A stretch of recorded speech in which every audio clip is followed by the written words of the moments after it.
நன்மைகள் செய்வதில் மனம் தளர வேண்டாம்.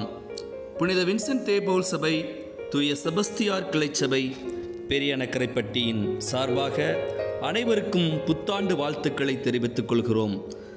2024ஆம் ஆண்டு கிறிஸ்துமஸ் மற்றும் அன்பு பகிர்வு பயணமானது உங்களது மேலான நன்கொடையின் வாயிலாக மிகவும் சிறப்பாக நடைபெற்றது. 28/12/2024 அன்று தூய செபஸ்தியார் ஆலயத்தில் நடைபெற்ற பங்கு தந்தையே சகாய ஜெயக்குமார் அவர்கள் தலைமையில் நடைபெற்ற கிறிஸ்து பிறப்பு விழாவில் 113 நபர்களுக்கு மதிய விருந்தோடு புத்தாடைகள் வழங்கப்பட்டது. 29/12/2024 அன்று நடைபெற்ற கிறிஸ்துமஸ் அன்பு பகிர்வு பயணத்தில் 117 மாற்றுத்திறன் குழந்தைகள் மற்றும் பெரியவர்களை அவர்களின் இல்லங்களில் சந்தித்து புத்தாடைகள் மற்றும் கேக் பாக்ஸ் வழங்கப்பட்டது. மொத்தமாக பெரியநக்கரைப்பட்டி வின்சென்ட்